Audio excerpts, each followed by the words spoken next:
Hello everyone दोस्तों, मैं अरुण शर्मा। आप देख रहे हैं द सोच। दोस्तों, स्टूडियो में बात करने वाले हैं जम्मू कश्मीर के सियासी दंगल के बारे में कि जम्मू कश्मीर में बीजेपी मोदी जी का चेहरा बड़ा बता रही थी, और जिस तरीके से मोदी जी का चेहरे की बता रहे हैं कि आज भी दमक चमक कायम है। तो जम्मू कश्मीर में मोदी जी का चेहरा क्यों नहीं विजय का चेहरा बना, और जम्मू कश्मीर में क्यों बीजेपी के सुतले साफ हो गए। दोस्तों, अगर आप चैनल पहली बार हैं, जुड़ सकते हैं सारी वीडियो को देखने के लिए। दोस्तों, बात करते हैं जम्मू कश्मीर के मेगा इलेक्शन के बारे में कि जम्मू कश्मीर में जो रिजल्ट आए वो बीजेपी को बिल्कुल हजम नहीं हुए। बीजेपी ने जहां मोदी जी की हजारों रैलियां कराई, अमित शाह ने ढेरों भंडार बांट दिए, और जम्मू कश्मीर की जनता को लुभाने के लिए धारा 370 जो हटाई, पर जम्मू कश्मीर की जनता ने बीजेपी को ठेंगा दिखा दिया। अमर उल अब्दुल्ला फ्रंट एनसी की बात करें तो वो टॉप क्लास पार्टी रही, और राहुल गांधी का गठबंधन देखा जाए तो जम्मू कश्मीर में बल्ले बल्ले कर गया और मोदी जी का चेहरा वहां नहीं करा। हरियाणा की बात करें, हरियाणा में कह रहे हैं कि मोदी जी के चेहरे ने सबका सुतरा साफ कर दिया। अगर मोदी जी का चेहरा इतना बिकाऊ था, मोदी जी के चेहरे में इतनी आवाज थी, तो जम्मू कश्मीर में मोदी जी का चेहरा बीजेपी क्यों धराशायी हुई।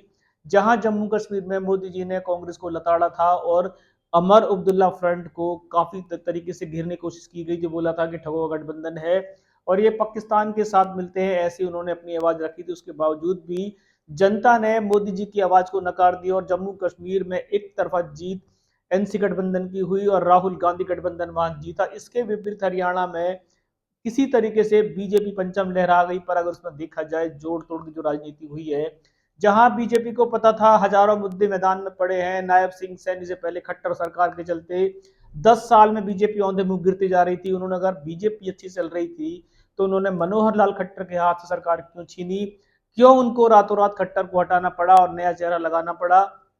पर कहते हैं कि कांग्रेस का हाथ बड़ा ही मजबूत रहा, पर कांग्रेस अपनी रणनीतियों पे काम नहीं कर पाई, और गठबंधन और जो उनका जिस तरीके का नए दाव थे उस पर वो फेल हुई। अगर कांग्रेस समय रहते मंथन करती, तो वहां भी मोदी जी का चेहरा जिस तरीके से जीत बताई जा रही है वो ऐसी नहीं आती। कांग्रेस ने जमीनी रूप से लड़ाई काफी लड़ी, राहुल गांधी ने काफी मेहनत की, पर जो उनका सियासी गठबंधन जिस तरीके से होना था उसमें वो फेल रहे।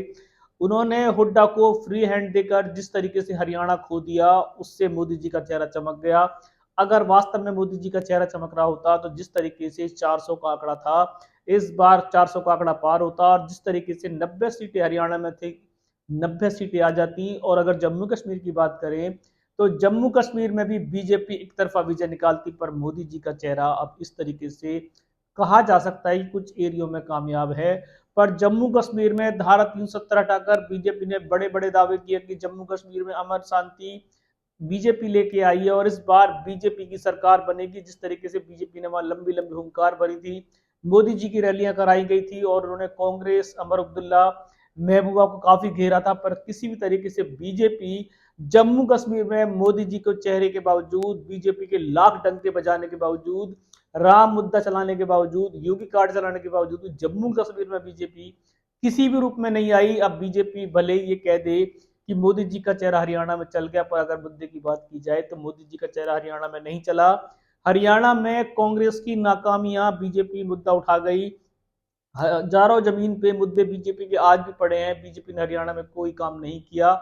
मुद्दे हवा हवाई हो गए, क्योंकि कांग्रेस की जिस तरीके से गुटबाजी चरम सीमा पे थी, एक पार्टी में छह सीएम बनने के चक्कर में एक दूसरे की नैया डुबोई। आपसी मतभेद को ना बुलाकर उन्होंने कांग्रेस की नैया डुबो दी, जिससे मोदी जी को बल्ले बल्ले हो गई, और हारती हुई बीजेपी एक तरफा चुनाव कर गई। इसके लिए उन्होंने बीजेपी का सारा क्रेक कमल और मोदी जी के चेहरे पर डाल दिया।